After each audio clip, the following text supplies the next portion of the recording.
주님께서 여러분과 함께 또한 사제의 영과 함께 루카가 전한 거룩한 복음입니다. 주님 영광 받으소서. 예수님께서는 회당을 떠나 시몬의 집으로 가셨다. 그때 시몬의 장모가 심한 열에 시달리고 있어서 사람들이 그를 위해 예수님께 청하였다. 예수님께서 그 부인에게 가까이 가시어 열을 꾸짖으시니 열이 가셨다. 그러자 부인은 즉시 일어나 그들의 시중을 들었다. 해질 무렵에 사람들이 갖가지 질병을 앓는 이들을 있는 대로 모두 예수님께 데리고 왔다. 예수님께서는 한 사람 한 사람에게 손을 얹으시어 그들을 고쳐주셨다.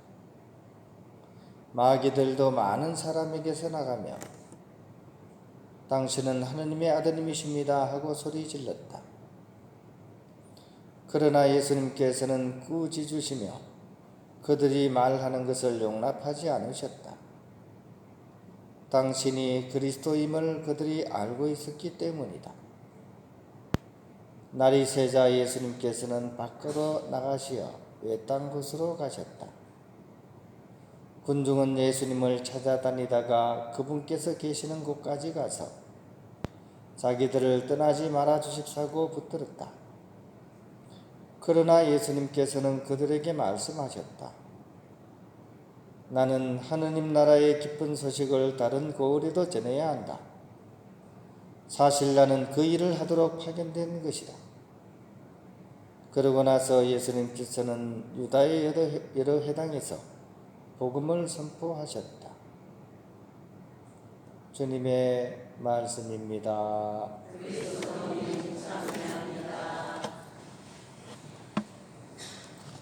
평화를 빕니다.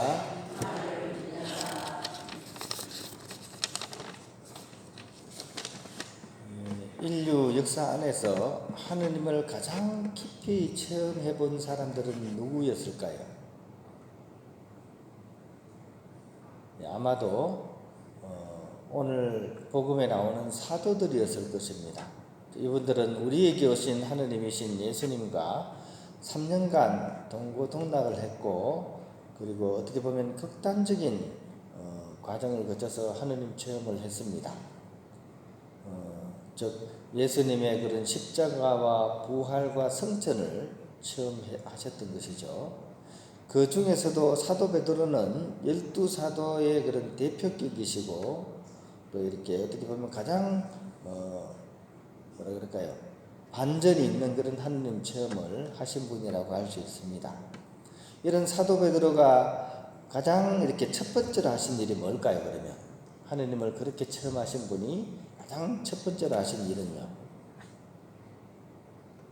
그것은 바로 당신이 체험하신 하느님을 이렇게 사람들에게 증언하는 것, 복음을 선포하는 것이었습니다.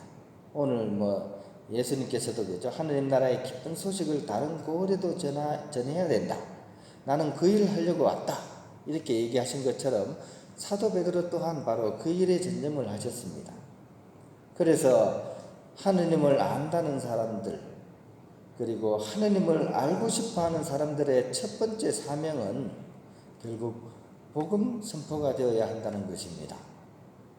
그래서 흔히 하는 얘기로 복음 전해가지고 신자 만들기가 너무너무 힘들면 그 신자를 낳기라도 해야 된다. 이렇게까지 농담 삼아서 얘기하죠, 그죠?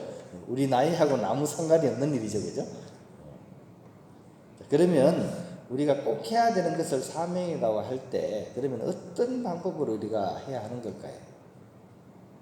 어떻게 하는 것이 복음을 이렇게 복음 선포를 잘 하는 것일까요? 이것에 관해서는 우리 복음에서 여러 번 이렇게 언급한 부분입니다. 하느님 나라를 증거하는 차원에서 바로 어린이처럼 하는 겁니다. 단순하고 순수하고 소박하게. 우리는 복음 선포하라 그러면 머리부터 안 보죠. 어떻게 사람들한테 이런 얘기를 하고 저런 얘기를 해가지고 마음을 이렇게 막 이렇게 끌어가지고 성당에 데려올 수 있을까 이렇게 생각을 하는데 복음에서 얘기하는 복음 선포는 그런 방법이 아닙니다. 단순하고 순수하게 어떤 본당에서 사실 전신자 순교 운동을 전개를 했습니다. 그러니까 가까이 있는 분들 성당에 오시도록 권고를 해서 데리고 오는 거였어요. 누가 가장 많은 결실을 거뒀을 것 같습니까? 연령층으로 따지면 누가 가장 많이 데리고 왔을 것 같아요? 우리가 생각지도 못한 결과가 나왔습니다. 유치부 아이들이 가장 많은 선교의 결과를 자아냈어요. 어떻게 했냐? 우리 본당의 신부님이 친구 데리고 오랬어. 친구야 같이 가자. 응. 그 손잡고 온 겁니다. 끝이. 우리는 복잡하죠. 무슨 말을 어떻게 하고 내가 또 이러면 그 사람이 또 뭐라고 할까 고민합니다. 복잡합니다. 그죠? 그러다 보니까 에라 모르겠다. 그냥 전단지나 붙이고 오자. 이래가지고 집원에 가가지고 막 아파트에 전단지 붙였다 난리국성이 났죠. 그죠?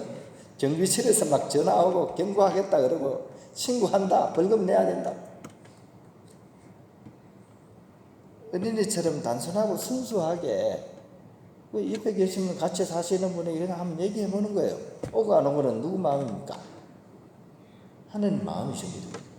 하나님께서 그 사람 마음에 정말 성령의 바람을 다 불어넣어 주시면 그 사람은 올 수 있는 거 아닙니까? 우리가 해야 되는 건요, 그냥 어린아이처럼 순수하게 그냥 전하는 겁니다. 또 하나는 오늘 복음에 나오는 그런 예수님의 모습입니다. 이거는 감동선사법 이렇게 이름을 붙일 수 있을 것 같아요. 감동을 드리는 거죠. 오늘 병자를 대하시는 예수님을 한번 보십시오. 어떻게 병자를 대하십니까? 오늘 시몬 베드로의 그런 장모죠, 그죠? 그 장모에게 다가가서 어떻게 하셨습니까? 정말 가까이 가시오. 이런 단어가 가까이 가시오. 아픈 사람을 돌보고 또 지키는 예수님의 다정함과 또 세심함이 느껴지지 않습니까? 그들에게 가까이 다가가셔서 손을 얹어주시고 때로는 에파타 하시고 또 뭡니까? 그것도 언제 이걸 했습니까? 해질 무렵. 왜? 해질 무렵이면 칼퇴근해야 될 때 아닙니까? 그죠? 예수님도 아침부터 했기 때문에 지쳤어요. 힘들어요. 그만하셔야 돼요. 근데 잔업하신 거죠. 예수님께서 잔업을 하신 거예요. 오후까지 정말 빡세게 일하시고도 그 순간에 병자가 이렇게 눈에 뜨이시면 거기에게 다가가셔서 손을 얹어주시고 치유해 주신 예수님의 모습을 우리는 오늘 복음을 통해서 읽어낼 수가 있습니다. 사실 말로 다 담지 못하는 예수님의 넘치는 사랑과 행동하는 양심을 오늘 복음은 우리에게 보여주고 있는 것입니다. 우리의 복음 선포도 바로 이런 모습이어야 됩니다. 오늘 복음 선포가 우리에게 있어서 사명이라는 것을 알려드렸고 그것을 전하는 방법 두 가지를 나누었습니다. 어린이처럼 단순하고 순수하게, 또 하나는 예수님처럼 감동을 전하는 그런 몸과 마음을 다하는 그런 이웃 사랑법을 통해서 우리는 이웃들에게 복음을 전할 수 있어야 합니다.